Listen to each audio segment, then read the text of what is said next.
We hear about the U.S.-China rivalry literally every single day. Who exports more? Who's building more factories? But in today's explainer, we're going to completely shift our perspective. We aren't just looking at simple surface-level metrics. We're actually breaking down the structural DNA of how these two giants innovate at a systemic level. Because at the end of the day, whoever wins this systemic race, well, they're the ones who are going to invent the future we'll all be living in. All right, here's our roadmap for today's explainer. We'll be looking at 1. The new economic reality. 2. The American innovation engine. 3. The structural vulnerabilities of the American system. 4. The Chinese counter-strategy. 5. The paradox of control. And finally, 6. Complicated versus complex systems. Let's jump right into part 1. The new economic reality, or catching up in the linear race. So when it comes to linear convergence, which is really just a fancy way of saying executing a known plan, China's mastery of structured systems is absolutely staggering. I mean, they've officially surpassed the U.S. in GDP based on purchasing power parity. That essentially means their raw domestic ability to produce and consume goods is completely unmatched right now.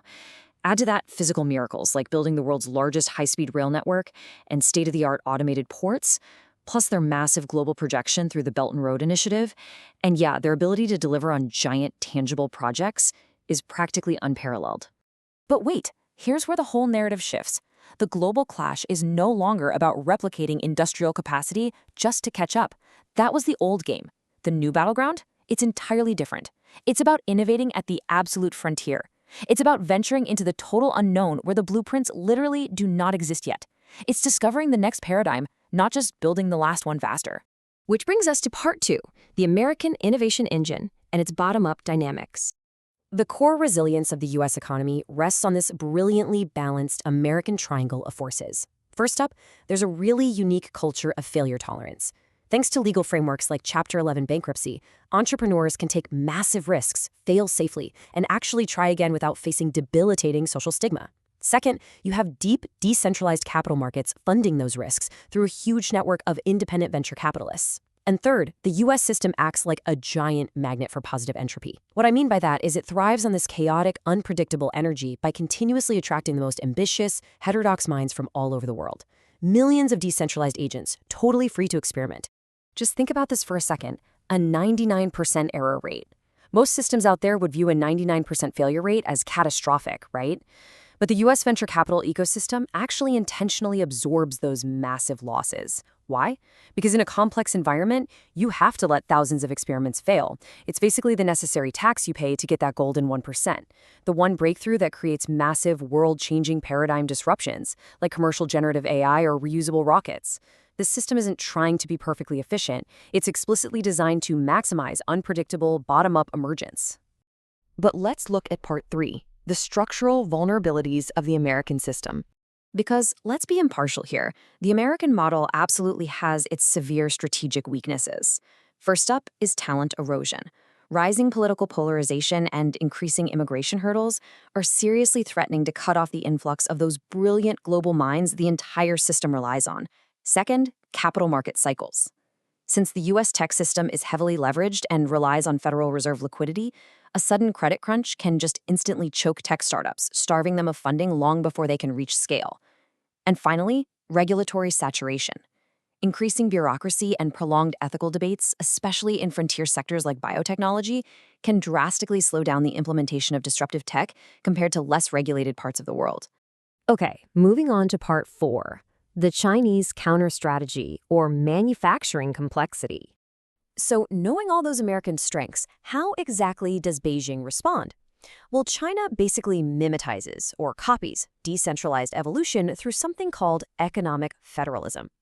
It works in 3 distinct steps. First, the central state sets broad strategic macro goals. Second, they unleash this fierce Darwinian competition. It's like a manufactured, highly planned simulation of survival of the fittest. But instead of independent companies fighting it out, you have local mayors and provincial bureaucrats aggressively competing for capital and talent. And third, whichever local model wins and proves the most efficient gets codified and scaled up nationally by the central government. Another absolutely crucial innovation driver is the Zhuanjing Teixin, or Little Giants program. The Chinese state realized that true deep tech breakthroughs rarely happen inside massive, sluggish conglomerates. So they decided to act like a giant venture capitalist themselves. They bypass the big players and directly select and fund mid-sized companies specializing in ultra-specific niches. Think advanced robotics or new materials.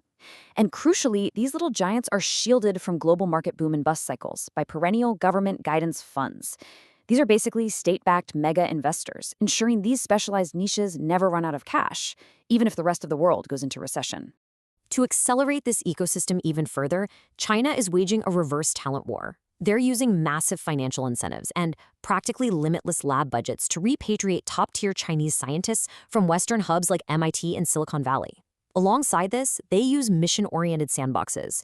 Remember how the U.S. gets bogged down in bureaucratic and ethical debates? Well, China deliberately deregulates entire cities to test controversial tech, like CRISPR, synthetic biology, or autonomous drones, directly on real populations. This lets them gather massive amounts of empirical data at a speed the West simply cannot match. Which leads us to Part 5, the paradox of control, pruning the entropy. And here we hit the core strategic weakness of the Chinese model, their ultimate dilemma.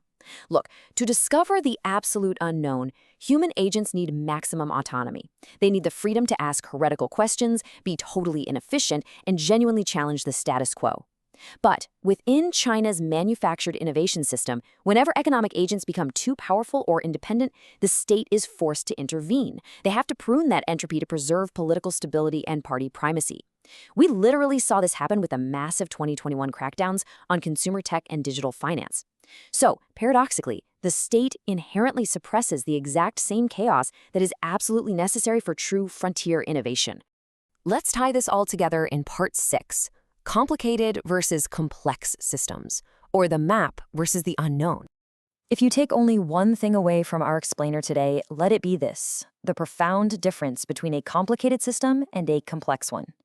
Building a massive high-speed rail network is complicated. It takes immense discipline, incredible logistics, and huge resources.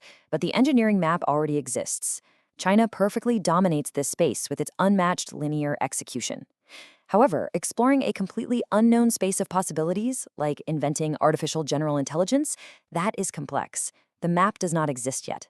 The U.S. excels here because its decentralized, highly adaptable nature is perfectly suited to navigating the unknown and discovering what hasn't even been written down yet.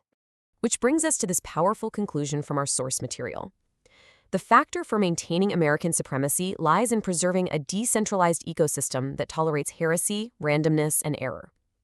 Despite all the severe macroeconomic vulnerabilities, the political polarization, and the debt cycles we discussed today, the United States still retains its ultimate systemic advantage. Why?